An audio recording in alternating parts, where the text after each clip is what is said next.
오늘 우리가 다 함께 나눌 말씀은 고린도서 10장 7절부터 11절까지입니다. 본문을 한 절씩 교독하시겠습니다.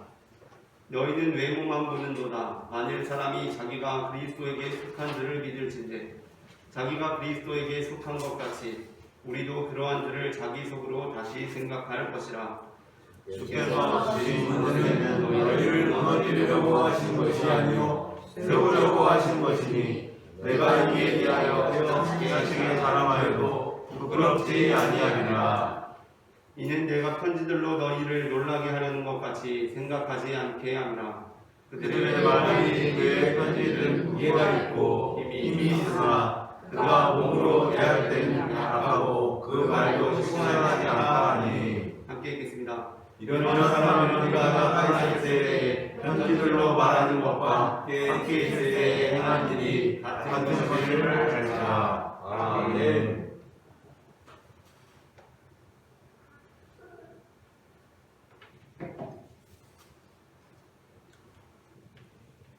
모든 그리스도인들의 일생은 주님께 쓰임받기 위해 준비하는 과정이 되어야 합니다. 그러나 우리가 우리의 힘과 노력으로 하나님께 쓰임받기에 합당한 조건들을 갖추게 되었을 때 하나님께서는 그러한 사람들을 사용하셔서 하나님의 일을 하시는 것이 아닙니다. 오히려 하나님께서는 아무런 준비가 되지 않은 자들을 사용하심으로써 하나님의 살아계심과 전능하심을 나타내십니다.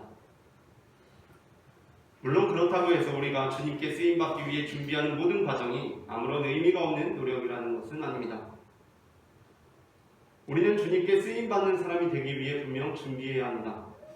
다만 사실 우리가 노력하는 그 모든 것들까지도 우리가 하나님 앞에서 준비되기 위해 우리의 힘과 능력으로 노력하고 있는 것이 아니라 이미 하나님께서 아무런 조건이 갖추어지지 않고 아무런 준비도 되어 있지 않은 우리를 선택하시고 우리로 하여금 준비되게 하시며 우리로 하여금 하나님께 쓰임받는 존재가 되게 하시는 것입니다. 아멘. 바울은 하나님께 쓰임받기 위해 준비한 것이 하나도 없었습니다. 오히려 바울은 어떤 사람이었습니까? 바울은 그리스도인들을 핍박하던 사람이었습니다. 그런데 그랬던 그에게 하나님께서 찾아오셔서 그를 준비시키시고 하나님의 그릇으로 사용하십니다. 이에 대해 어떤 그리스도인들은 바울이 비록 예수님을 핍박하긴 했지만 그가 예수님을 핍박할 때부터 그는 여러 면에서 이방인의 사도로 쓰이게끔 준비되고 있었다고 주장하기도 합니다. 하지만 그렇다고 하더라도 그 준비는 하나님께서 하신 것이지 그리스도인들을 핍박하는 바울이 스스로의 힘과 노력으로 하는 것이 아닙니다.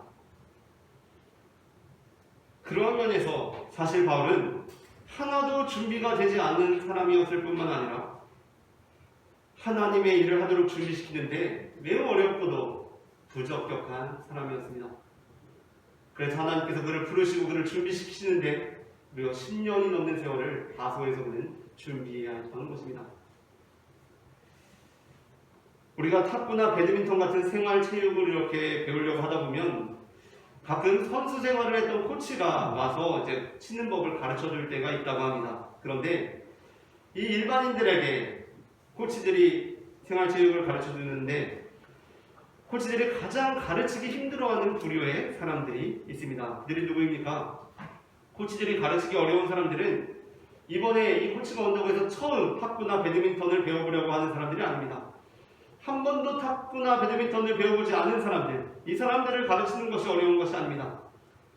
코치들이 진짜 가르치기 어려운 사람들은 이 탁구장에, 이 배드민턴장에 진짜 오래 다니는 사람들인데 이제까지 자기 방식대로, 말 그대로 이 동네 방식으로, 이 동네에서 배운 식으로, 자기 식으로 탁구나 배드민턴을 아주 오랜 기간 쳐온 사람들이라는 것입니다.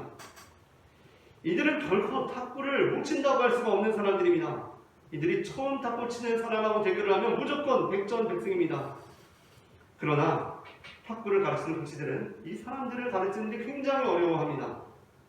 왜냐하면 처음 탁구를 배우는 사람에게는 100번만 그 자세를 연습시켜주면 이제 이 사람에게 그것이 습관이 되어가기 시작하는데 자기 방식으로 탁구를 오래 쳐온 사람은 1000번을 연습해도 그 자세가 쉽게 교정되지가 않기 때문입니다.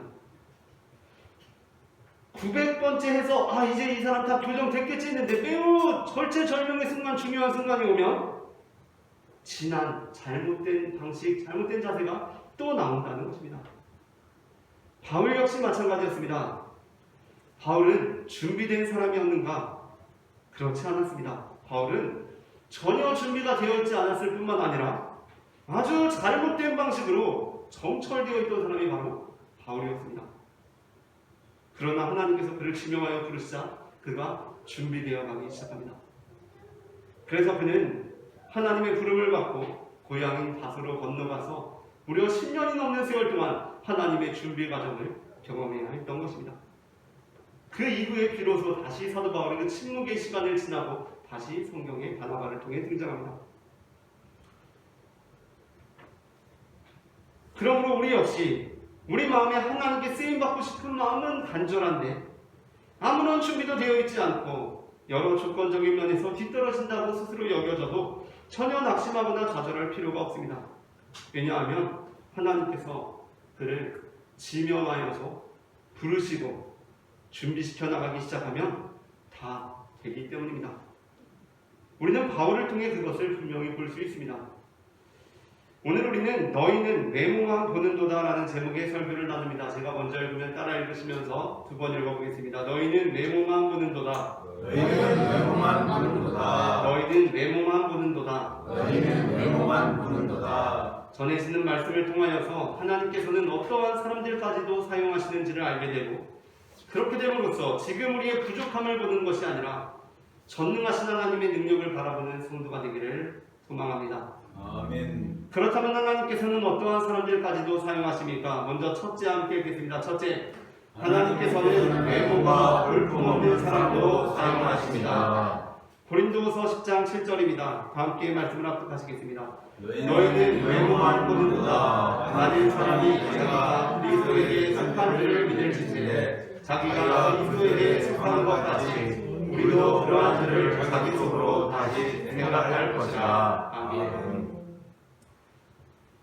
바울은 고린도 교회에 틈탄 거짓 교사들에게 외모적인 면에서 공격을 받았습니다. 그러고 보면 바울은 실제로 외모가 매우 볼품없었던 사람이었던 것 같습니다. 왜냐하면 다른 공격도 아니고 사실 외모 공격이라는 것은 누가 봐도 즉각적으로 검증하고 확인할 수 있는 것 아닙니까? 제가 뭐 이정재나 이병헌 보고 아무리 못생겼다고 해도 사람들은 그 말이 아무 의미 없는 말인지 누가 봐도 확인 알지 않습니까? 왜냐하면 외모는 딱 보면 누구나 알기 때문입니다. 거짓 교사들이 사도 바울이 실제로 잘생겼는데 못생겼다고 이런 인신공격을 했을 리는 거의 없다는 것입니다. 물론 성경에는 하나님께서 잘생긴 사람들을 택하셔서 사용하셨다고 우리가 오해할 만한 구절들이 더러 있습니다. 예를 들어 모세와 다윗의 경우입니다. 성경은 모세와 다윗의 외모에 대해서 이렇게 평가합니다. 출애굽기 2장 1절부터 2절 모세에 관한 경우입니다. 다 함께 말씀을 읽겠습니다. 레위 가족 중 한 사람이 가서 레위 여자에게 장가들어 그 여자가 일치하여 아들을 낳으니 그가 잘생긴 것을 보고 석 달 동안 그를 숨겼으나. 아멘. 다음으로 다윗의 외모에 대한 평가로 사무엘상 16장 12절 말씀을 다 함께 합독하시겠습니다. 이에 사람을 불리며 그를 데려오매 그의 빛이 붉고 눈이 빼어나고 얼굴이 아름답더라. 여호와께서 이르시되 네가 그니 일어나 기름을 부으라 하시니라. 아멘. 우리가 본문을 읽어보면 모세도 잘생겼다고 하고 다윗도 얼굴이 아름다웠다라고 합니다. 그러니까 그렇게 잘생기지도 않았고 얼굴이 아름답지도 못한 사람들이 이 본문을 읽게 되면 이 본문은 시험거리가 됩니다. 그러나 우리가 이 본문들의 진정한 메시지에 주목하게 될 때 우리는 이 본문들이 그들의 잘생김이나 그들의 아름다움에 대한 것이 아님을 알 수 있습니다. 일단 모세의 경우 그가 잘생겼다고 평가되는 모세는 갓 태어난 아기였습니다. 그리고 그 어머니 요게벳이 그 아들을 반드시 살려야 할 아이로서 그를 잘생기게 보았다는 것입니다. 그러므로 본문에서 모세가 잘생겼다고 하는 것은 모세에 대한 객관적인 평가라기보다는 그 어머니 요게벳이 그 아들을 반드시 살려야 할 아이로 잘생기게 보았다는 것이 중요한 것입니다. 다음으로 다윗은 어떻습니까? 본문은 다윗의 잘생긴 외모를 강조하고 있는 것 같지만 사실 사무엘이 다윗에게 왕으로 기름 붓는 본문에서 드러나고 있는 메시지는 정반대입니다.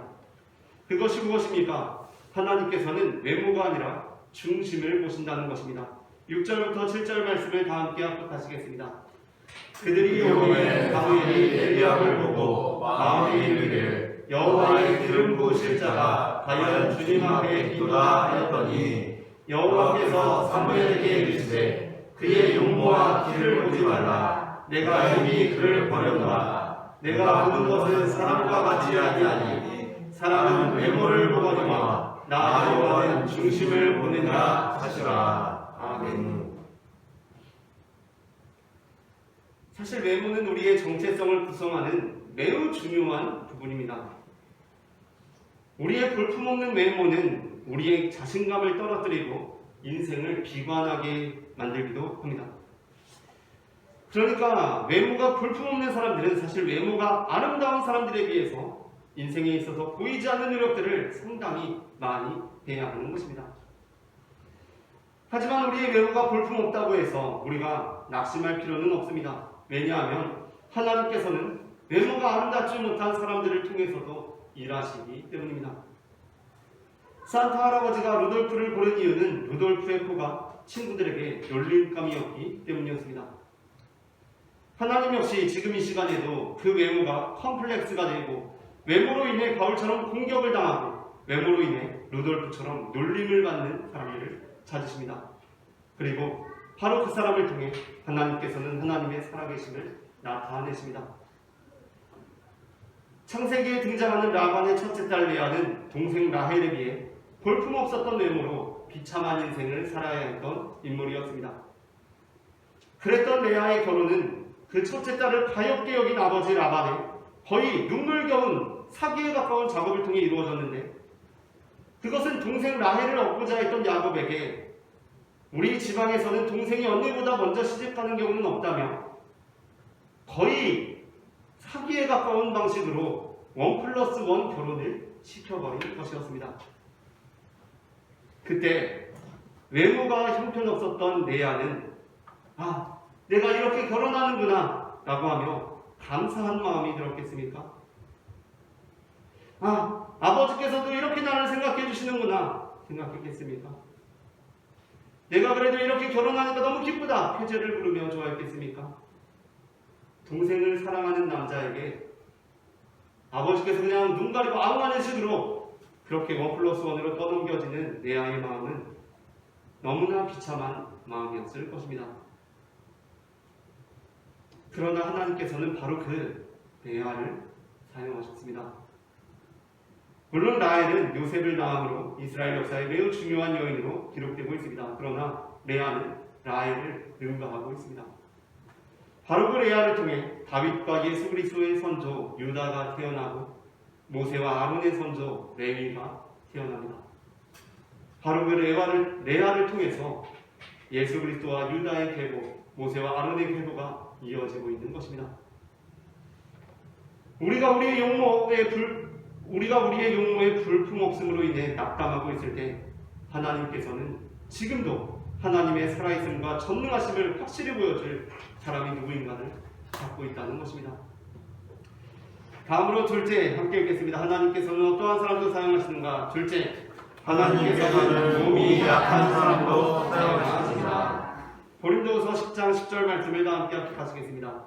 그들의 말이 그의 편지는 외관이고 힘이 있으나 그가 몸으로 내야 되는 약하고 그 말도 시원하지 않다 하니. 아멘. 고린도 교회의 특정 거짓 교사들은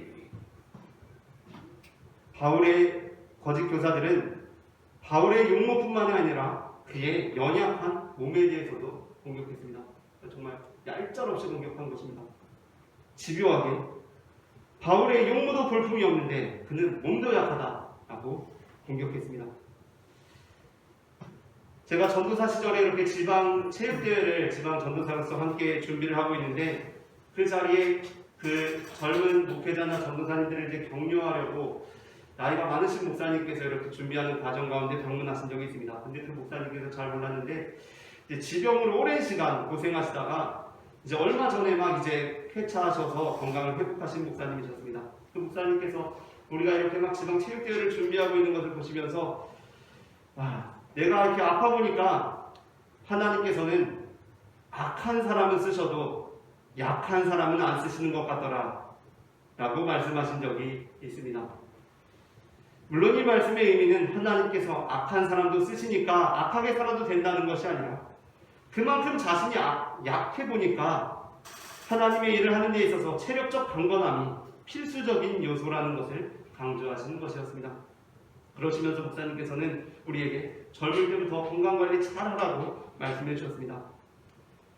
사실 우리가 하나님의 일을 하는 데 있어서는 용모가 볼품없는 것은 그렇다 쳐도 강인하고 멀쩡한 몸을 지니고 있는 것은 필수적인 것으로 여겨지기도 합니다. 그렇기 때문에 한국교회에서도 이제까지 외모를 빌미로 해서 목사를 뽑지 않았던 적은 없습니다. 외모가 잘생겨야 목사 될 수 있습니다 이랬던 적은 없습니다. 그러나 한국교회에서는 얼마 전까지만 해도 공식적으로 외모가 불완전한 사람은 목사가 될 수 없었고 최근까지도 암묵적으로 그것이 어느 정도 반영되고 있는 현실입니다. 멀쩡한 몸이 아니면 하나님께 쓰임받을 수 없다고 생각하는 것입니다. 그러나 어디 강인한 사람 없나 찾으셔서 그 강인한 사람을 통해 일하시는 것이 아니라 약한 사람들을 찾으셔서 약한 사람들을 통해 일하시는 하나님께서는 오늘도 그렇게 하나님의 살아계심과 전능하심을 나타내십니다. 다윗은 결코 몸이 약한 사람은 아니었습니다. 다윗의 행보를 볼 때 다윗은 전쟁에 등한 사람으로 거의 전사에 가까운 사람으로 추정이 됩니다. 다윗이 골리앗을 만나기 전에도 다윗은 양을 치면서 사자나 곰을 대적했다고 그렇게 시인하고 있지 않습니까? 다윗은 전사였고 다윗은 육체적으로 강건한 사람이었습니다. 그러나 우리가 다윗의 이름을 거론할 때 다윗의 이름이 강자의 이름으로 거론되는 경우는 거의 없습니다. 다윗은 항상 어떠한 사람들의 대표입니까? 다윗은 약자들의 대표입니다. 왜냐하면 그가 골리앗 앞에 섰기 때문입니다. 그러니까 우리가 일상생활을 하면서 저 사람 거의 다윗인데? 제가 완전 다윗인데? 라고 이야기를 하면 그 의미의 열의 아홉은 그 사람이 참 연약한 존재다. 지금 보니까 저 사람이 어떻게 저렇게 모질고 거친 세상 폭발 앞에서 저 사람은 얼마나 보잘것없고 미약한 존재인가 하는 표현이라는 것입니다. 그러나 하나님께서 행하신 일은 무엇입니까? 그 연약한 다윗을 통해서 골리앗을 이기신 것이었습니다. 사사시대의 사사는 이스라엘 백성들을 위해 하나님께서 특별히 들어쓰신 사람들을 의미합니다. 그런데 사사기에 등장하는 인물 중 에훗이라고 하는 사사가 있습니다. 하나님께서 거의 그 100년 가까운 시절에 딱 그 사람 한 명을 뽑아서 하나님께서 들어쓰셨습니다. 에훗의 특징은 그가 왼손잡이였다는 것입니다. 사사기 3장 15절 말씀을 다 함께 합독하시겠습니다. 이스라엘 자손이 여호와께 부르짖으매 여호와께서 그들을 위하여 한 구원자를 세우셨으니 그는 곧 베냐민 사람 베라야의 아들 왼손잡이 에훗이라. 아멘.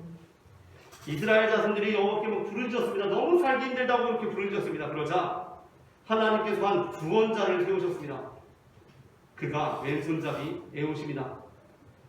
여기서 그가 왼손잡이였다는 것은 가장 우선적으로 오늘날처럼 왼손잡이들처럼 그러한 왼손잡이였다는 것을 의미합니다. 그러나 한편으로 여기서 에훗이 왼손잡이였다는 것은 그가 오른손을 못 썼던 사람, 그러니까 오른손에 장애가 있었거나 오른손이 불구였다는 것을 의미하기도 합니다. 특별히 에훗은 당시 이스라엘을 괴롭히던 모압왕 에글론을 아주 손쉽게 처리하고 이스라엘의 평안을 가져옵니다. 그런데 그때 이 에훗이 모압왕 에글론을 쉽게 처리할 수 있었던 이유가 무엇입니까? 그것은 에글론의 방심을 통해서 가능했던 일이었습니다. 그렇기 때문에 이러한 정황상 적지 않은 성서학자들이 에훗이 왼손잡이가 였을 뿐만 아니라 그가 장애가 있었던 사람이었을 것이라고 생각합니다. 그러니까 모압왕 에글론은 에훗이 가까이 다가오는데도 저런 몸으로 무엇을 하겠나라고 아무런 경계도 취하지 않았다라는 것입니다. 저 사람이 불구인 사람이 나에게 무슨 위협이 되겠는가라고 생각하고 아무런 경계 태세도 취하지 않고 있었다는 것입니다. 하지만 하나님께서는 그 모압 왕 에그론이 생각하기를 저런 몸뚱아를 가지고 무엇을 하겠나 라고 여겼던 바로 그 에훗을 통해 에그론뿐만 아니라 모압의 장사들, 용사들 10,000명까지 무찌르게 하시고 이스라엘 땅에 80년 동안의 평안을 회복하게 하십니다. 우리가 볼 때는 지 몸뚱아리 하나 건사하기가 쉽지 않아 보이는 그 몸에 치명적인 장애를 가지고 있는 사람을 통해 하나님께서는 하나님의 살아계심과 전능하심을 나타내신 것입니다. 마지막으로 셋째 함께 읽겠습니다. 하나님께서는 어떠한 사람들까지도 사용하시는가 함께 읽습니다. 셋째, 하나님께서는 언변의 능력이 없는 사람도 사용하십니다. 고린도서 10장 10절을 다시 읽어보겠습니다. 그들의 말에 그의 편지들은 무게가 있고 힘이 있으나 그가 몸으로 대할 때는 약하고 그 말도 시원하지 않다 하니. 우리가 생각할 때 다른 건 다 몰라도 복음을 전하는 데 있어서 말은 정말 중요한 위치를 차지할 것입니다. 설령 용모가 좀 볼품이 없고 몸이 약하더라도 언변의 능력만 있다면 사람들의 마음을 사로잡아서 사람들로 하여금 그리스도께 복종하게 할 수 있으리라 생각합니다. 실제로 또 우리가 예수님을 이렇게 바라보면 예수님께서는 말씀을 얼마나 잘하셨습니까? 특별히 서기관들과 바리새인들이 은행 중에 잡힌 여자를 예수님께 끌고 왔을 때 예수님께서 하신 말씀, 요한복음 8장 7절, 너희 중에 죄 없는 자가 먼저 돌로 치라 하신 말씀이나, 바리새인들이 예수님을 올무에 걸려고 자신들의 제자들을 헤롯 당원들과 함께 예수님께 보내 가이사에게 세금을 바치는 것이 옳은지를 물었을 때 예수님께서 대답하신 말씀, 마태복음 22장 21절, 가이사의 것은 가이사에게, 하나님의 것은 하나님께 바치라. 이런 말씀들을 보게 되면 우리는 한편으로는 예수님의 놀라운 언변이 정말 대단하시다고 생각하게 되면서도 우리는 절대로 저렇게 말할 수 없을 것이라고 생각하기도 합니다. 하지만 놀라운 것은 하나님께서는 언변에 능하신 예수님 이후 언변에 영 재능이 없는 바울을 세우셨다는 것입니다. 바울은 어떤 사람이었습니까? 말을 제대로 못하는 사람이었습니다.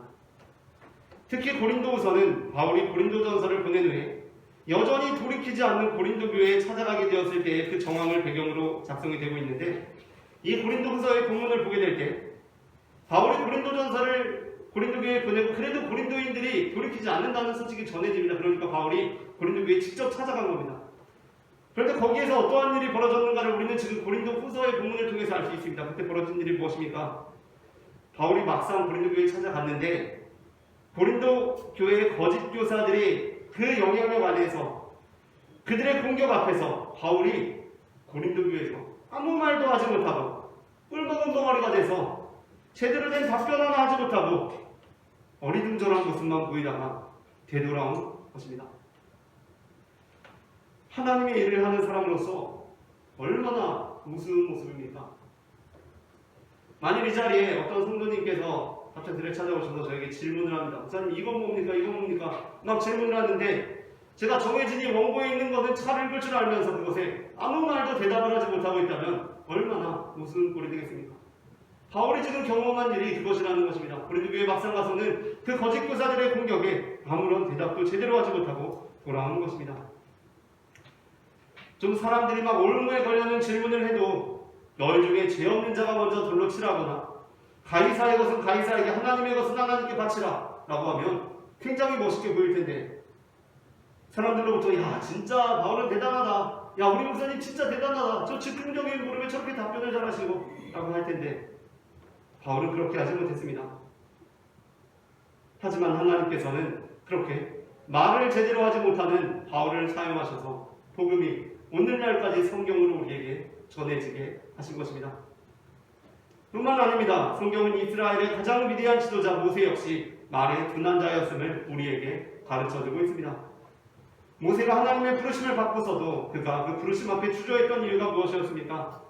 모세는 그 스스로가 생각하기에도 자기는 너무 말을 못하는 사람으로 생각되었기 때문이었습니다.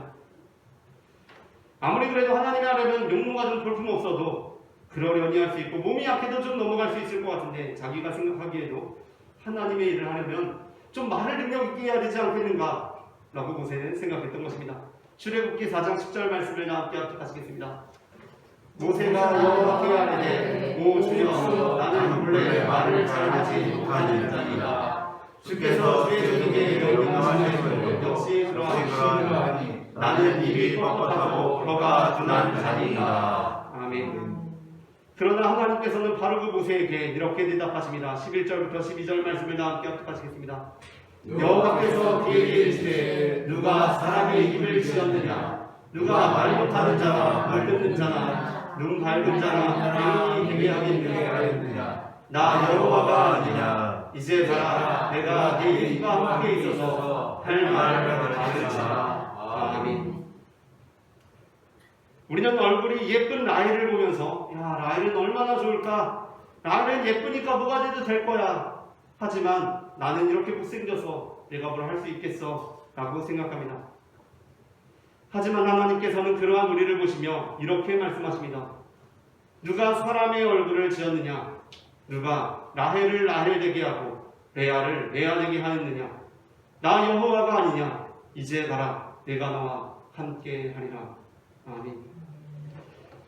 우리는 골리앗을 바라보면서 야 저 골리앗의 우람한 육체를 좀 봐. 저 사람이야말로 진짜 군인이지.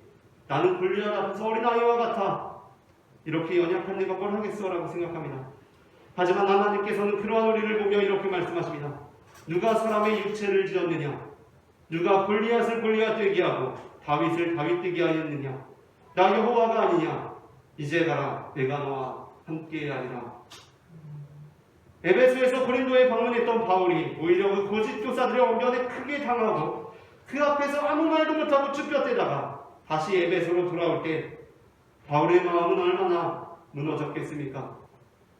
만일 우리가 바울이었다면 우리는 그 패배감에 사로잡혀 이렇게 탄식했을 것입니다. 주님, 이렇게 말 한마디 제대로 못하는 제가 무슨 주님의 사도가 되겠습니까? 그러나 바울은 그러한 일을 겪어도 자신은 하나님께서 세운 사도로서 그러한 자들은 감히 비교할 수 없는 존재라는 정체성을 가지고 있었습니다. 12절 말씀을 다 함께 합독하시겠습니다. 우리는 자기를 칭찬하는 어떤 자와 더불어 감히 이짝하며 비교할 수 없노라. 아멘. 이 세상의 애들로는 우리를 보며 저 사람이 저렇게 부족해서야 무엇을 하겠는가 라고 비웃습니다. 그러나 이 시대에 애구신 우리는 우리를 통해 여전히 일하시는 주님의 놀라운 능력을 나타내는 사람들입니다. 말씀을 마칩니다. 하나님께서는 외모가 볼품없는 사람도 사용하시고 몸이 약한 사람도 사용하시며 언변의 능력이 없는 사람도 사용하십니다. 우리는 비록 부족할지라도 우리를 통해 일하시는 살아계신 하나님, 전능하신 하나님을 바라보며 살아가기를 소망합니다.